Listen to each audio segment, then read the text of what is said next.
রমজানের আগে থেকে নিত্যপণ্যের বাজারে অস্থিরতা দেখা দেয়। রমজান শুরুর প্রথম সাপ্তাহিক ছুটির দিন মানিকগঞ্জে বাজারের পরিস্থিতি জানাতে সদর বাসস্ট্যান্ড থেকে যুক্ত হচ্ছেন সহকর্মী আশরাফুল আলম লিটন।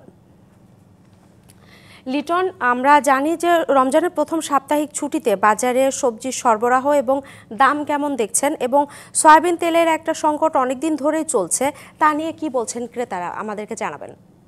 অর্ঘ, আপনি যেমনটি বলছিলেন যে আমি এই মুহূর্তে আছি মানিকগঞ্জ বাসস্ট্যান্ড কাঁচা বাজার এলাকাতে।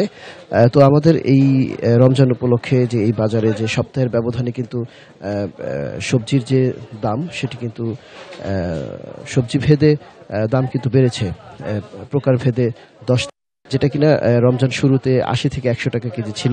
শসা বিক্রি হচ্ছে 80 থেকে 40 থেকে 80 টাকা দরে, দুই প্রকারের শসা, সেটি কিন্তু আপনার এই রমজানের আগে ছিল 30 টাকা কেজি। বেগুন বিক্রি হচ্ছে 50, 60, 80, 100 টাকা দরে, যা কিনা প্রতিটি এই প্রকারের বেগুনেই কিন্তু দাম বেড়েছে। এছাড়াও অন্যান্য সবজি যেগুলো রয়েছে সেগুলো কিন্তু এখানে দাম বেড়েছে।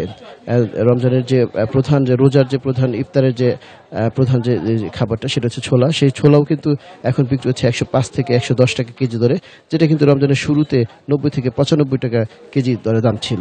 তো আমরা আরেকটি বিষয় যে সয়াবিন তেলের সংকট, সেই সংকট কিন্তু আমাদের মানিকগঞ্জেও রয়েছে।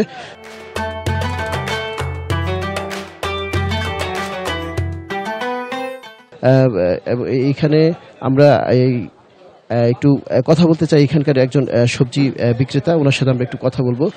আচ্ছা, এই যে আপনাদের যে সবজি, এই সবজির দাম সব মানে এই রমজানের মধ্যে তো কিছুটা বেড়েছে, আরেকটা বিষয় হচ্ছে যে আপনাদের এখন সরবরাহটা কেমন, আপনারা সবজি কেমন পাচ্ছেন? সবজিটা ভাই আল্লাহ পাক ভালোই রাখছে, এখন কোনো হয় নাই, কিন্তু কিছু কিছু জিনিস আর কি দামটা একটু বৃদ্ধি হয়েছে, বাড়ছে। যেমন নতুন পটল আছে, ভেন্ডি আছে, উস্তা আছে, আপনার লতি আছে, চাল কুমড়া আছে, এগুলোর দামটা একটু একটু বেশি আগের থেকে।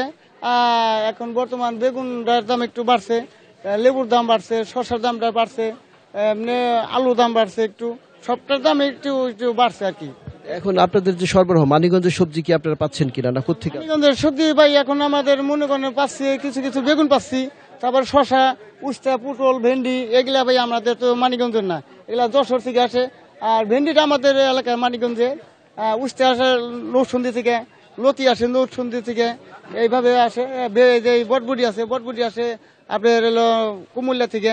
এই জিনিসটা আমাদের মানিকগঞ্জ আসে, এখন আমাদের মানিকগঞ্জ নাই এখন ভাই, এই কারণে দামটা একটু একটু বেশি ভাই। ধন্যবাদ। অর্ঘ, আপনি যেমনটি শুনছিলেন যে আসলে আমি এই সবজি বিক্রেতার সাথে কথা বললাম, তিনি যেটি বলছিলেন যে আসলে আমাদের স্থানীয় যে সবজি সেগুলো অনেকটাই কমে গেছে, যে কারণে বাইরে থেকে আমদানি করতে হচ্ছে। সেই আমদানিকৃত সবজি এবং যে তাদের চাহিদা অনুযায়ী যে সবজি তারা পাচ্ছেন, কিন্তু দামটা বেশি যাচ্ছে। তো অর্ঘ, এই ছিল আমার কাছে সবজি বাজারের শেষ খবর। লিটন, ধন্যবাদ আপনাকে।